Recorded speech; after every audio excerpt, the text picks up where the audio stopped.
ये कहानी 17वीं सदी के एक बहादुर समुद्री लुटेरे ब्लैक कैप्टन जोशुआ की है, जो अपने साहस और चतुराई के लिए कुख्यात था। जोशुआ का जन्म एक गरीब परिवार में हुआ था, लेकिन उसके सपने बड़े थे। उसने बचपन से ही समुद्र की कहानियां सुनी थीं, और वह भी समुद्र पर राज करना चाहता था। अपने साहस और समुद्र की जानकारी से उसने धीरे धीरे एक मजबूत समुद्री दल बना लिया और समुद्र के विभिन्न रास्तों का विशेषज्ञ बन गया। एक दिन जोशुआ को एक पुराने नक्शे के बारे में पता चला, जिसमें एक विशाल खजाने का जिक्र था। यह खजाना मौत की खाड़ी नामक जगह पर था, जो अपने खतरनाक भंवरों और धाराओं के लिए जाना जाता था। इस खजाने तक पहुंचने के लिए कई समुद्री लुटेरों ने कोशिश की थी, लेकिन किसी ने भी खजाने का राज नहीं पाया। यह खजाना महान राजा मौरिस का था, जिसने अपने साम्राज्य के पतन के समय अपनी संपत्ति समुद्र में छुपा दी थी।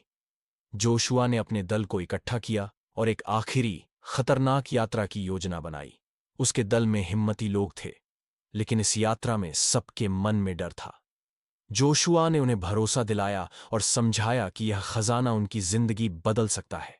अपनी कश्ती को रात के अंधेरे में चुपके से निकालते हुए वे मौत की खाड़ी की ओर बढ़े।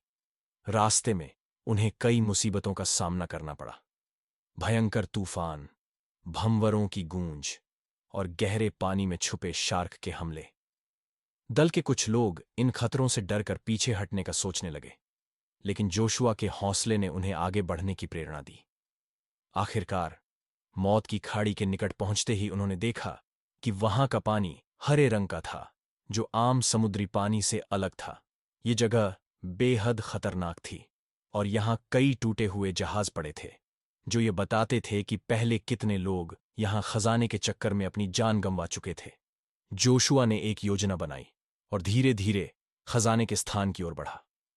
कई घंटे की मेहनत के बाद उन्हें एक बड़ी पत्थरों से घिरी हुई गुफा दिखी। जोशुआ और उसके साथी गुफा में घुसे, जहां उन्हें विशाल खजाना मिला। सोने के सिक्के, बहुमूल्य रत्न और गहनों का ढेर उनके सामने था। सबकी आंखों में खुशी थी, लेकिन तभी उन्हें बाहर से आवाजें सुनाई दी। ये आवाजें दूसरे लुटेरों की थीं, जो उनके पीछे पीछे वहां आ पहुंचे थे। जोशुआ ने अपनी चतुराई से गुफा के पीछे एक गुप्त रास्ता खोज निकाला, और खजाने का एक बड़ा हिस्सा लेकर वह अपने दल के साथ सुरक्षित स्थान पर पहुंच गया। जोशुआ और उसके साथियों ने अपनी जिंदगी में फिर कभी गरीबी का सामना नहीं किया। वे उस खजाने को बांटकर एक खुशहाल जीवन जीने लगे। इस तरह जोशुआ की साहस और बुद्धिमानी से भरी कहानी आज भी समुद्र के किनारे बसे गांवों में सुनाई जाती है, जहां लोग उसे एक महान समुद्री लुटेरे और खजाने की खोज में सफल होने वाले योद्धा के रूप में याद करते हैं।